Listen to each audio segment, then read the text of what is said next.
And Dennis needed the sunglasses today. You saw there in Columbia a lot of sunshine. We had that across the board for us all today. A beautiful, absolutely gorgeous day. Of course, whenever you have that low humidity, it just feels so much more enjoyable out there.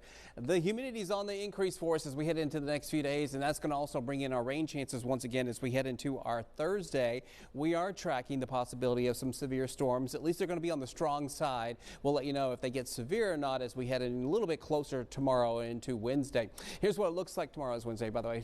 Here's what it looks like right now. Temperatures out there into the 70s, a lot of sunshine. Westminster's the warm spot at 81, the cooler spot, if you want to call it cool, 75 there in Hagerstown. Very comfortable out there for this afternoon. Just some clouds, not too many. Most of the cloud cover deck is down further over the Carolinas. So for today, we had more sunshine than yesterday, which was nice out there. It felt just so nice to be outside with very low humidity.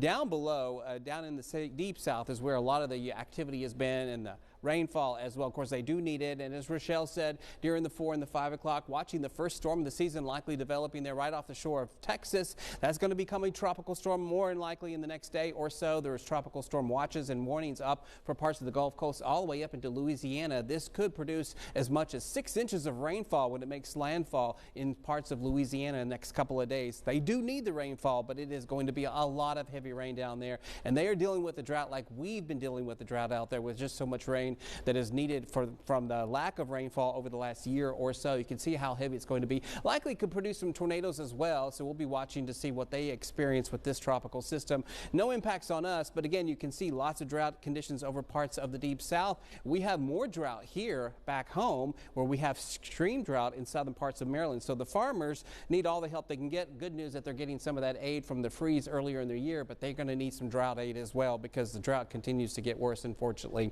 down there. Temperatures overnight for tonight will be into the 60s. We head out there for tomorrow. We'll see those highs back up into the low to mid range of the 80s, so about 6 degrees warmer than it was today. Bigger picture shows all the stormy weather headed our way as we head into the end of the week, but the good news is looks like it's going to exit just in time for everything happening at Druid Park for AFRAM. Temperatures will match the rainfall potentials as we head into Thursday and Friday, also being kind of something we'll be watching, but look how dry it is Saturday and Sunday. Just perfect and on time because the rain returns on Monday, and that could be even more heavier rain than what we saw as what we may see on Thursday out there. And you can see that reflected here in the 7-day forecast. Again, we'll let you know probably by tomorrow. This is going to be a first alert weather day for Thursday, Denise, but otherwise we look great for the weekend.